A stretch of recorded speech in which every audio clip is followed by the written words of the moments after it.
We are going to start with the physics section of Form 9 Science. The first chapter under physics section is chapter 8, Motion.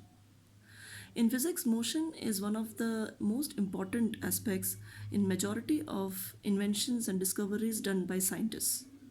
Now, what is motion? The literal meaning of motion is movement. Movement of any object from one place to another. So, if that movement of any object is not possible, we say that it is in stationary position. Just imagine a situation where the objects cannot move. The earth does not move. The answer is life will not exist on earth. Now, some examples of motion we can see is birds flying, fish swimming, cars moving, etc. From these examples, how will you define motion? An object is said to be in motion when it changes its position with respect to time and reference point. Reference point here we can say by an example that if you are going to a shop from your home, which is 1 kilometer from your home, this home is the reference point. It is used to describe the location of any object. Now, one more aspect of motion we have to understand, that is, motion is a relative term. What do you mean by relative term? It means that an object may appear to be moving for one person and stationary for the other. For example, a person standing on the roadside perceives the bus along with the passengers as moving. However, a passenger inside the bus sees his fellow passengers to be at rest. Here there is a contradiction that you can see over here. A person who is standing on the roadside will perceive the bus along with the passengers in motion. But for a passenger, his fellow passenger is at rest. So we say that motion is a relative term. With respect to one person, you might be in motion. With respect to another person, you might be in stationary position. So we say that motion is a relative term. Now there are different types of motion that you have already learned in your lower classes.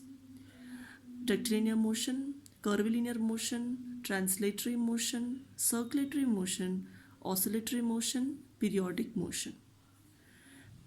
We will discuss in this chapter the simplest type of motion, that is motion along a straight line.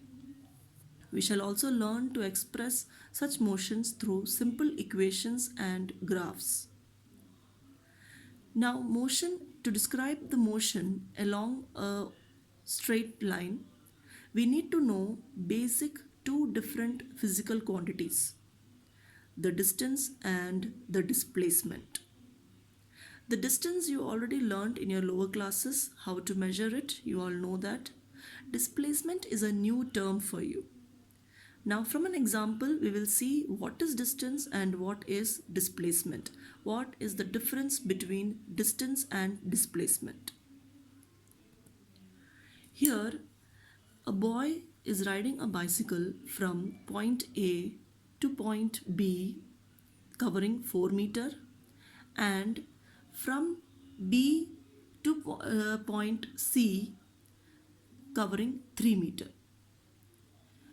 So the total distance covered by the boy from point A to B and B to C is 4 plus 3, 7 meter.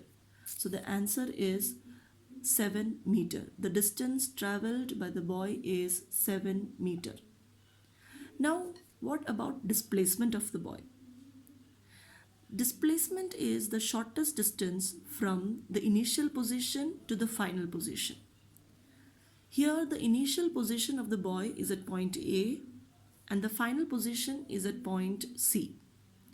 So the displacement of the boy is given by AC.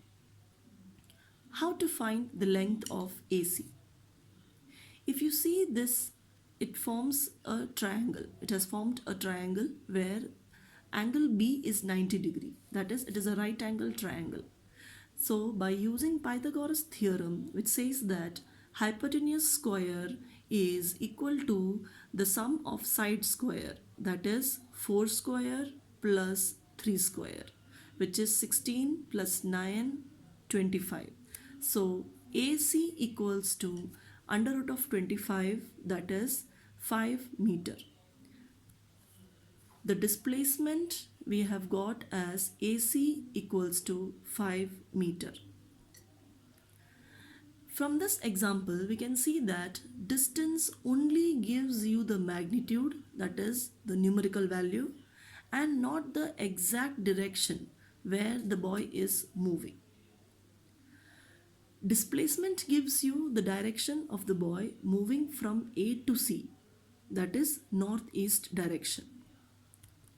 If you see over here, the distance traveled by the boy is from A to B, that is south to north, B to C, north to east. So there is no exact direction is specified in distance. But when we talk about displacement, there is the exact direction that is specified, which is northeast direction. Now from this, we can conclude that distance and displacement are used to describe the overall motion of an object and to locate its final position with reference to its initial position at a given time. Here we need distance as well as displacement to describe the overall motion of an object. Now we have discussed the first topic under motion, that is distance and displacement.